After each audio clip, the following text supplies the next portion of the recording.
मैं डॉक्टर रेणुका द्विवेदी वैदिकी सुभाषित साहित्यम नामक ग्रंथ के द्वितीय अध्याय के चौथे श्लोक को बताने जा रही हूँ। चरकः शुश्रुतैश्च वाग्भट्टिश्च तथा अपरः मुख्याश्च संहिता वाच्या स्त्र एव युगे युगे। इसमें ये बताया गया है कि चरक, सुश्रुत और वाग्भट्ट ये युग की 3 मुख्य संहिताएं हैं। वाग्भट्ट का अष्टांग संग्रह, अष्टांग हृदय, युगे युगे कृतयुग में चरक, द्वापर में सुश्रुत और कलयुग में वाग्भट्ट। इसमें श्लोक में ये बताया गया है कि चरक संहिता, सुश्रुत संहिता, वाग्भट्ट संहिता ये मुख्य 3 संहिताएं हैं जो युगों युगों तक जानी जाती रहेंगी। चरक संहिता के मुख्य उपदेष्टा पुनर्वसु आत्रेय हैं। पुनर्वसु आत्रेय ने अपने 6 शिष्यों को चरक संहिता का उपदेश दिया।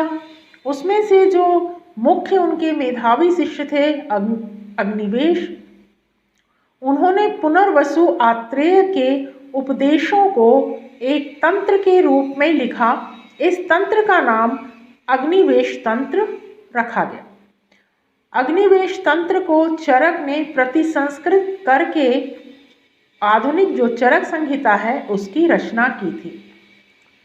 चरक संहिता में कुल 120 अध्याय हैं और इनके जो 6 शिष्य थे अग्निवेश, भेल, जतुकर्ण, पराशर, हारित, क्षारपाणी, ये जो 6 शिष्य थे इनमें अग्निवेश मुख्य और मेधावी शिष्य थे। अब सुश्रुत संहिता के उपदेष्टा धन्वंतरी, इन्होंने सुश्रुत को उपदेश दिया। सुश्रुत ने इसको लिखा और सुश्रुत संहिता की रचना की। वाग्भट्ट ने 2 संहिताओं की रचना करी, अष्टांग संग्रह और अष्टांग हृदय। इन्हें वाग्भट्ट संहिता कहते हैं। जो कृतयुग अर्थात सतयुग की संहिता चरक संहिता है, यह सतयुग में लिखी गई। द्वापर युग में सुश्रुत संहिता लिखी गई और आद्य कलयुग में वाग्भट्ट संहिता की रचना हुई। अर्थात ये तीनों संहिताएं युग युग तक जानी जाएंगी।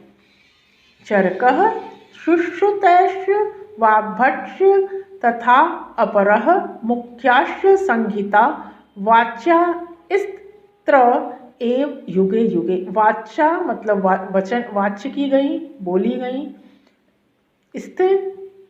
तस्त्र अर्थात 3 संहिताएं मुख्यतः इस युग में बोली गईं। कौन कौन सी? चरक संहिता, सुश्रुत संहिता और वाग्भट्ट संहिता। अगला श्लोक है 5वां श्लोक है ये।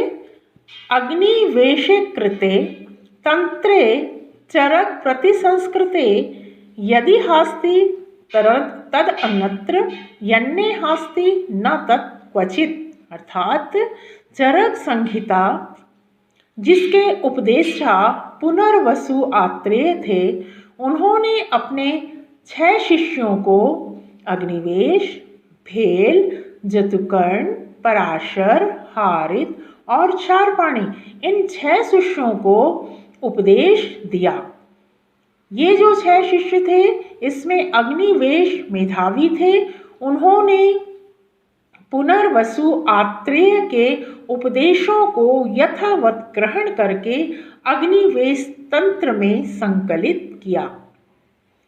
अग्निवेश तंत्र का प्रतिसंस्करण चरक ने किया और चरक संहिता की रचना हुई। चरक संहिता अत्यंत विशिष्ट संहिता है। जो ज्ञान चरक संहिता में नहीं पाया जाता वह कहीं भी नहीं मिलता। अर्थात अन्य संहिताओं में जो ज्ञान है वो हमें चरक संहिता में प्राप्त हो सकता है, लेकिन यदि चरक संहिता में ही वह ज्ञान नहीं है तो वह किसी अन्य ग्रंथ में भी हमें नहीं मिलेगा। चरक प्रतिसंस्कृते, इस समय जो चरक संहिता उपलब्ध है उसमें चिकित्सा 14वें अध्याय तक ही चरक प्रतिसंस्कृत अग्निवेश तंत्र है।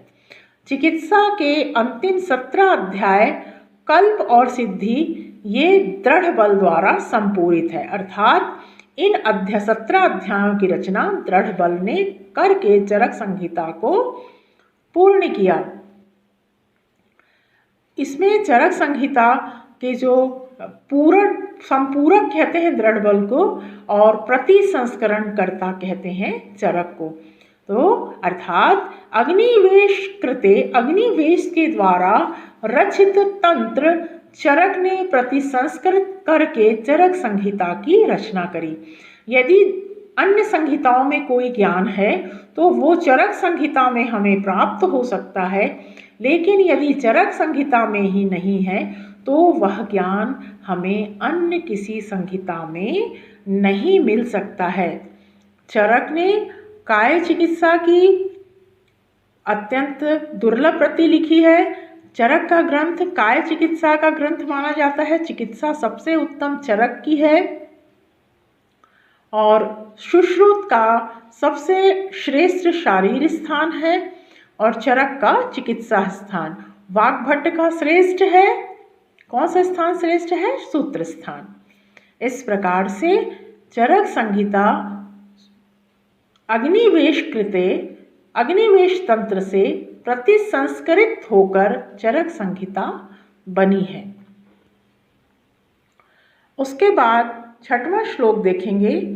निदाने माधवः श्रेष्ठः सूत्रस्थाने तु वाग्भट्टः शारीरे सुश्रुतः श्रेष्ठ चरकस्तु चिकित्सते। श्रेष्ठ चरकस्तु चिकित्से, अर्थात माधव ने जो ग्रंथ लिखे हैं, माधव ने माधव निदान करके एक ग्रंथ की रचना करी है। उसमें सिर्फ निदान स्थान है और सबसे श्रेष्ठ निदान स्थान माधव का है। वाग्भट संहिता में सूत्र स्थान सर्वश्रेष्ठ है और शारीर स्थान सुश्रुत का श्रेष्ठ है। चरक का चिकित्सा स्थान श्रेष्ठ है। यदि निदान का अध्ययन करना है तो हमें माधव निदान पढ़ना पड़ेगा। यदि हमें सूत्र स्थान से ज्ञान लेना है तो सूत्र स्थान वाग्भट का श्रेष्ठ है। हमें सूत्र स्थान का ज्ञान प्राप्त करना चाहिए। शारीरे सुश्रुते, अर्थात यदि शारीर स्थान का ज्ञान लेना है, शारीर का अध्ययन करना है तो हमें सुश्रुत संहिता का अध्ययन करना होगा। चरक संहिता का चिकित्सा स्थान श्रेष्ठ है। यदि हमें चिकित्सा का अध्ययन करना है तो हमें चरक संहिता का चिकित्सा स्थान पढ़ना होगा। निदान में माधव निदान श्रेष्ठ है। सूत्र स्थान में वाग्भट का अष्टांग हृदय अष्टांग संग्रह का सूत्र स्थान श्रेष्ठ है। शारीर स्थान में सुश्रुत श्रेष्ठ है और चिकित्सा स्थान में चरक श्रेष्ठ है। इसके बाद में आप देखेंगे माधव निदान पंच निदान के विषय में निदान स्थान में नहीं। माधव निदान ग्रंथ इतना श्रेष्ठ किसी स्थान का नहीं है। उसके बाद जो शारीर स्थान है वो सुश्रुत का श्रेष्ठ माना गया है।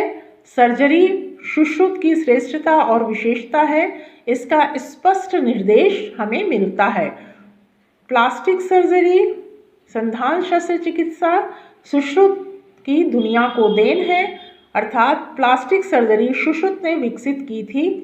सुश्रुत की श्रेष्ठता विषय की दृष्टि से प्रदर्शित करती है। शल्यांग सुश्रुत का श्रेष्ठ है। उस जमाने में जब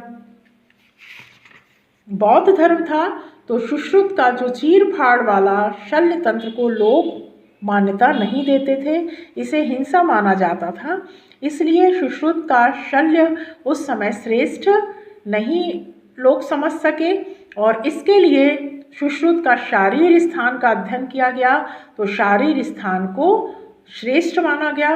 वैसे सुश्रुत संहिता का शल्य भी श्रेष्ठ है, लेकिन उस समय अहिंसा का माहौल था, बौद्ध धर्म बहुत विकसित था, इसलिए सुश्रुत के समय शल्य को ज़्यादा प्राथमिकता नहीं मिली। तो हम फिर से देखते हैं, निदान स्थान माधव का श्रेष्ठ है, सूत्र स्थान वाग्भट का श्रेष्ठ है,